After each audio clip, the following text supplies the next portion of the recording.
Hello there. Thank you so much for joining us. This is News Channel Nebraska. My name's Eric McKay.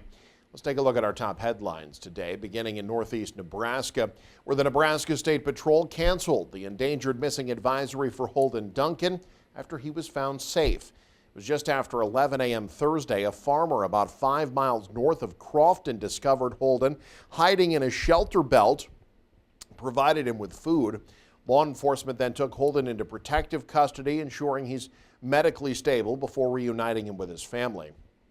The Knox County Sheriff's Office offered thanks to the many agencies and volunteers that helped in the search. Holden was initially reported missing Monday afternoon.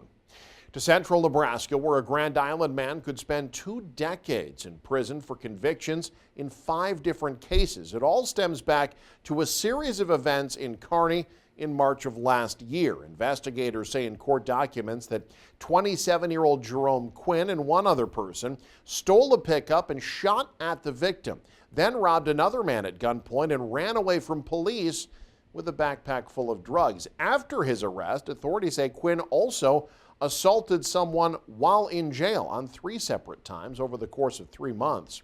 He made a plea deal that involved pleading guilty to charges in all 5 cases. In total, he was sentenced to 18 to 25 years in prison. Well, we now know the cause of a fire that destroyed a Taco John's restaurant in Kearney. The state fire marshal's office says it was accidental. The fire caused by a spontaneous combustion of oil grease rags. The fire detected shortly before 2 a.m. back on October 9th. It took 5 fire trucks and 20 firefighters to subdue the blaze. The fire marshal confirmed no one was injured. Meanwhile, in an interview with News Channel Nebraska on the day of the fire, owner Ed Wilchin vowed to rebuild another Taco John's in place of the burned out building. Well, if you do plan to dine out this weekend, restaurants say you should not have to worry about E. coli. That's despite an outbreak in Nebraska and other states, likely tied to certain McDonald's Quarter Pounders. Now a number of other chains say they're taking extra steps to safeguard their food. And as Amy Kiley reports, those companies and McDonald's are urging you to feel safe.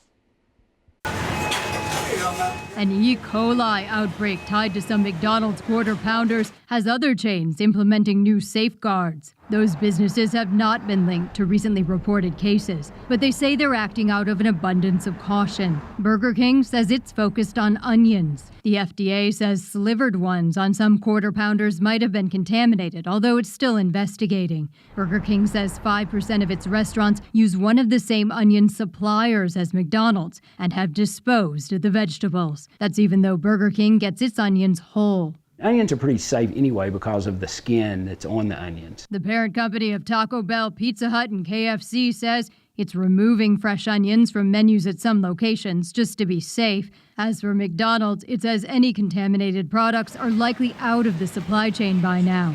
The Quarter Pounder is off its menu at certain locations. You can confidently go to McDonald's today. The outbreak is linked to at least 1 death and 10 hospitalizations. An attorney for plaintiffs suing McDonald's over it says other people might have gotten sick and not reported it. We're still going to see illnesses showing up that haven't fully gone through the testing process. So I expect this outbreak to at least double. I'm Amy Kiley reporting.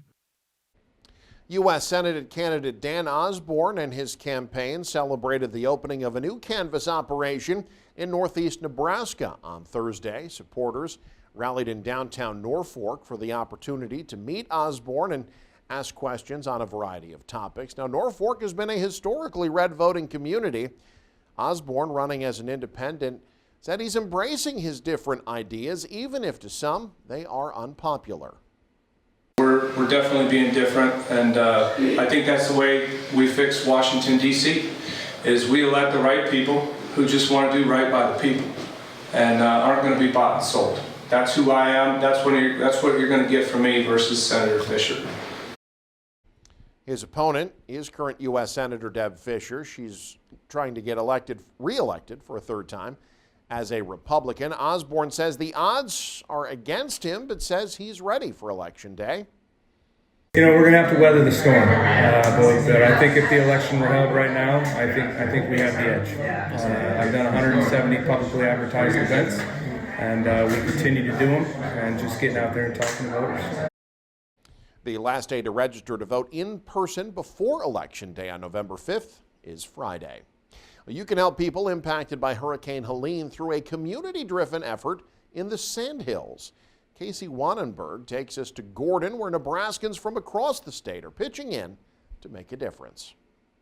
Many survivors of this storm lost everything. 3 weeks after Hurricane Helene devastated the East Coast, They want help. thousands are still without power. And up in the mountains, it gets real cold at night. It's a situation that these Gordon, Nebraska men, even from 1,500 miles away, couldn't ignore. I always put myself in the position of the other people. We're in a very dry country right now, and I know we've had some fires and disasters here, but we still have everything. We have a home, we have livestock, we have our building, we have our tools, we have feed, caps, gloves. Feeling compelled to act, Gary Roos and Casey Walton began accepting donations for hurricane victims on Monday. Some of these people where we're going to send this have nothing.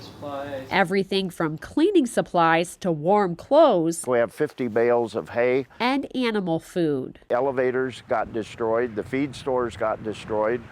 So we have grain and hay that we're sending down at their request. While some donations are local, others are coming from across the state and even the nation. This was donated by Mr. Aaron Cohen from San Diego.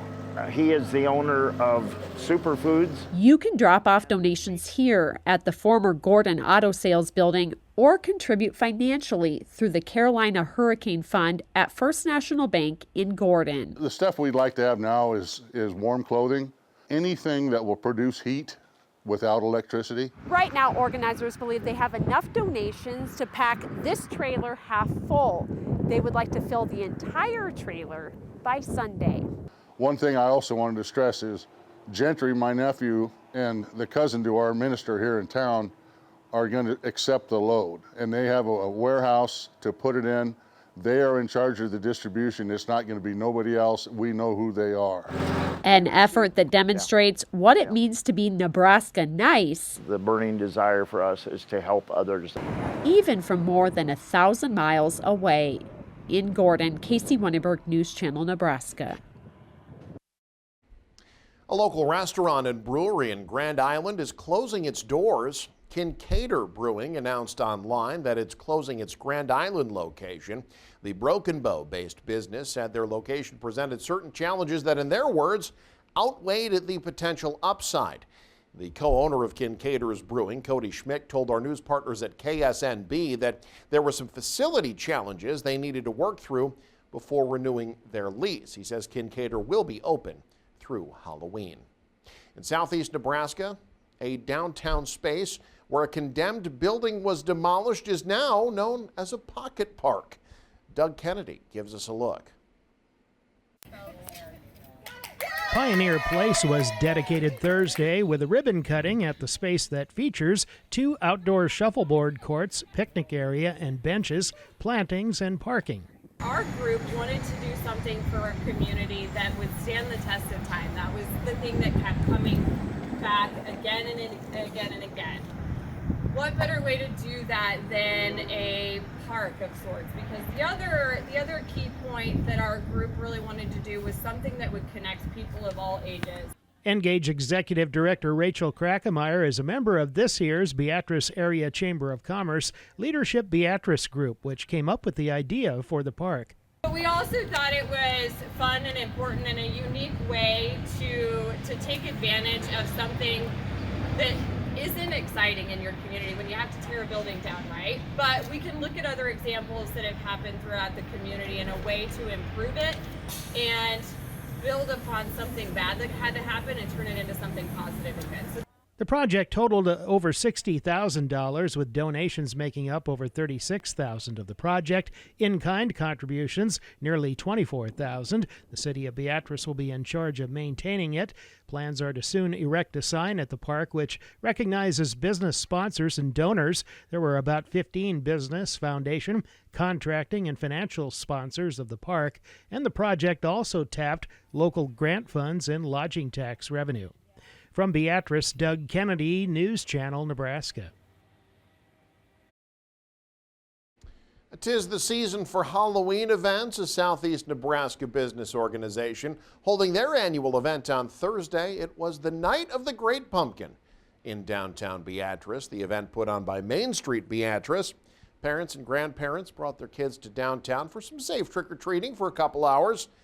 Businesses handed out candy and other treats. Kids able to select a pumpkin from a batch of gourds placed on Court Street. The kids, and often the parents, were in costumes, getting in the spirit of Halloween. The city of Beatrice and Gage County had equipment displays, public safety officials and other staff on hand, passing out the goodies.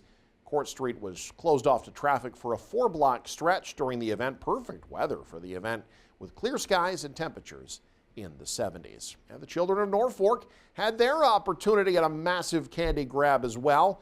The annual downtown trick-or-treat event was last night. Goblins and ghouls of all kinds ran rampant around River Point Square, collecting as much candy as they could fit into their bags and stomachs.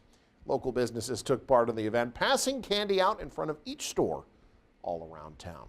And you can stay up to date with the very latest by following us online. Head to newschannelnebraska.com. Click on the news tab there. You can also follow us on X, like us on Facebook and Instagram as well. Thanks for joining us. Have a great weekend. You're watching News Channel Nebraska.